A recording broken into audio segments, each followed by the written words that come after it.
28 September વિશ્વ હડકવા દિવસ તરીકે મનાવવામાં આવે છે। વર્ષે હજારો લોકો હડકવાની શિકાર બની મોતને ભેટતા હોય છે।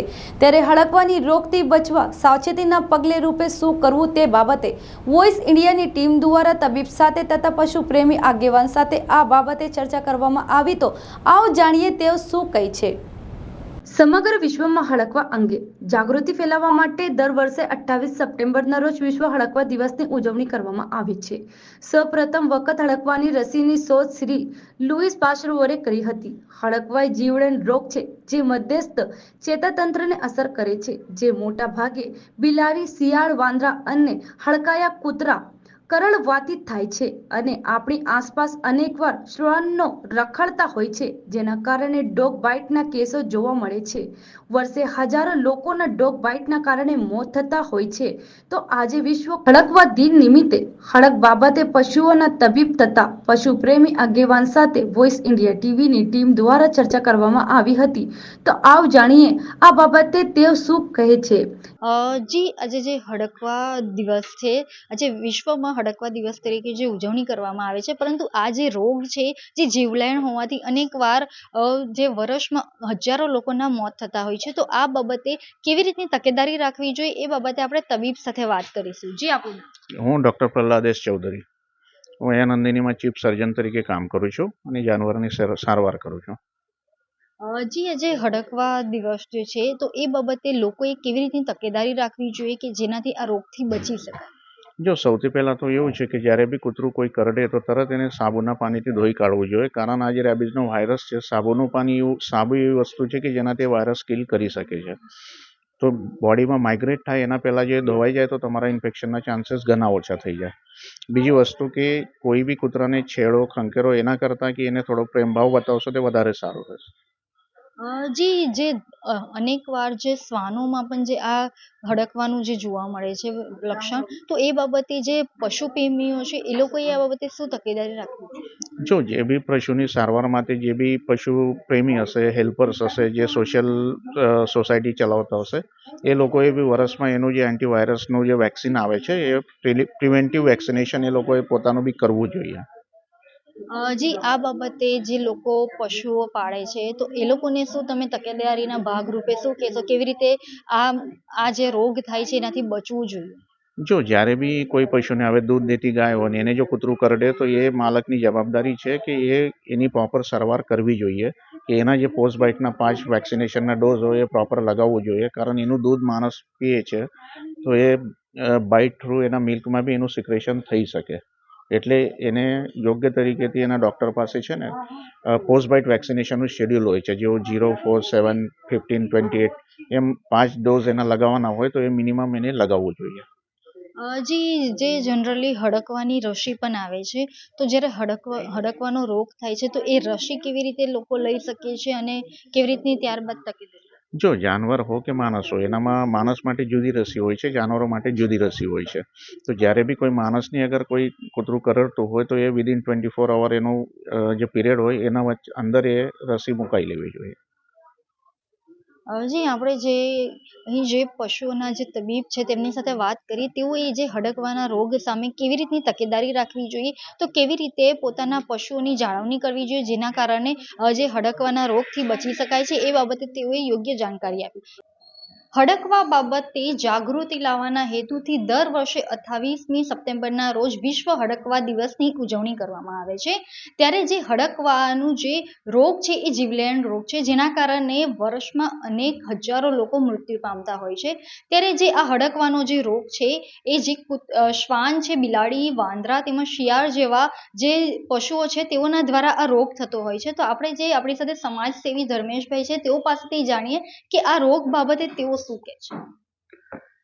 સાચી વાત છે, 28 સપ્ટેમ્બર જે હડકવા દિવસ તરીકે એને ઉજવણી થાય છે અને એ દિવસે એની રસી મળેલી, અને એ ઇંગ્લેન્ડના કોઈ વ્યક્તિ હતા એમના દ્વારા રસી આ દિવસે મળેલી। હડકવા એ જનરલ આપને ખ્યાલ જ છે કે જે અમુક એવા જંગલી જાનવરો છે એના કરડવાથી થાય છે, અને ખાસ કરીને કૂતરાઓ જે હડકાયા હોય એમાંથી વધુ થાય છે।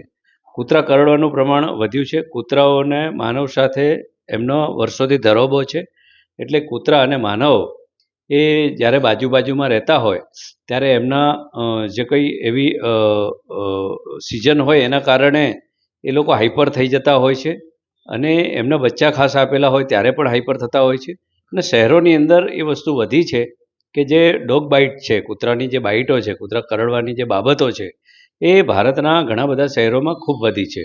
હું સુરત શહેરની વાત કરું તો સુરત શહેરમાં 8 મહિનામાં લગભગ 12,500 કૂતરાઓ નાના બાળકોથી માંડી વૃદ્ધોને પણ કરડ્યા છે. એટલે આ ખૂબ ગંભીર ઘટનાઓ છે.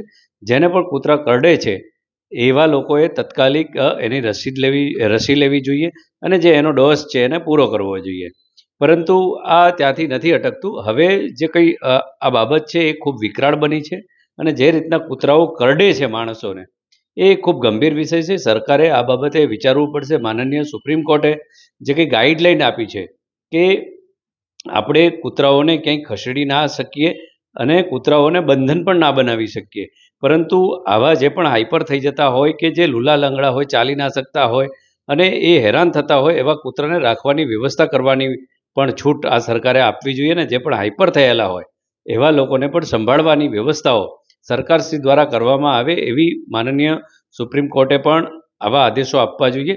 કેમ કે હજી તો આ જે રીતના વિકરાળ બની રહ્યું છે એ વધુ ને વધુ હજી આ સમસ્યા ખૂબ વધુ વિકરાળ બનશે. અને જે રીતના બાળકો પર હિંસક કૂતરાઓ દ્વારા હુમલા થયા છે એ પણ આપણે જોયું છે. મીડિયાના માધ્યમથી પણ આપણને ખબર પડે છે કે કૂતરા કેટલા હાઈપર થઈ જાય છે. એટલે આ માણસોની સાથે સાથે કૂતરાઓ સાથે કેવું વર્તન થાય એ પણ જરૂરી છે. પરંતુ હું ક્યાંક ને ક્યાંક એવું માનું છું કે જે રીતના સરકારની જે ગાઈડલાઇન છે એનું ક્યાંક પાલન નથી થતું અને શહેરોની અંદર કૂતરાઓનો જે ત્રાસ છે એ ખૂબ વધ્યો છે, એને નિયંત્રણ કરવા માટે જે પણ પગલાં લેવા હોય એ સરકારશ્રી દ્વારા લેવામાં આવે તો વધારે સારું. જી, તંત્ર દ્વારા ઘણીવાર જે હડકવાની ખસીકરણની વાતો કરવામાં આવે છે, પણ હજી પણ ક્યાંક ને ક્યાંક એ બાબતે ચોક્કસ જે નિયંત્રણ થતું નથી, તો એ બાબતે શું? એ વાત સાચી છે. માત્ર સરકાર એની રસી આપે છે. ન્યૂ સિવિલ હોસ્પિટલની અંદર કે જે પણ સરકારી એવા શેલ્ટરો હોય છે ત્યાં કને રેબીસ નામની જે એક જે ઇન્સ્યોરન્સ છે એ આપવામાં આવે છે. પરંતુ વધવાની ઘટનાઓ ખૂબ વધી છે, એ ગંભીર છે. એટલે આની પાછળનું ચોક્કસ કારણ જાણવા નથી મળ્યું કે કૂતરાઓ શાના કારણે કરડે છે. પરંતુ જે રીતના કરડે છે એ હિંસક છે અને પહેલાં આ રીતના આટલા કેસો ના વધતા. પણ મેં આપને આંકડાકીય જે રીતના જણાવ્યું કે હજારોની સંખ્યામાં જો કૂતરા કરડતા હોય તો એના માટેનું કંઈ ને કંઈ ચોક્કસ કાર્યવાહી થવી જોઈએ. મહાનગરપાલિકાઓ એને માત્ર ખસીકરણના પ્રોગ્રામો કરે છે, ખસીકરણ કરતા પણ હશે, આપણે માનીએ છીએ, પણ તેમ છતાં કૂતરાઓ નિયંત્રણમાં નથી. કૂતરાઓની જે સંખ્યા છે એ ખૂબ વધતી જ જાય છે અને એની બાઇટની જે બાબતો છે, એને કરડવાની જે બાબતો છે એ અસંખ્ય પ્રમાણમાં વધી છે. એટલે આ બાબતે ક્યાંક ને ક્યાંક હું માનું છું કે સરકારે ખૂબ ગંભીરતાથી વિચારવું પડશે. અન્યથા માણસ અને કૂતરા પ્રત્યેનો જે કંઈ એકબીજાનો પ્રેમ છે એ ઘટતો જશે અને ક્યાંક ને ક્યાંક શહેરીઓના જે કૂતરાઓ છે એ આવતા સમયની અંદર કદાચ મને એવું લાગે છે કે પબ્લિક એ શેરીઓમાં કૂતરાને પણ રહેવા પણ નહીં આપે. આવી સ્થિતિનું અનુમાન મને લાગી રહ્યું છે આવતા વર્ષોની અંદર. એટલે સરકારે ગંભીરતાથી આ બાબતે કંઈક વિચારવું પડશે.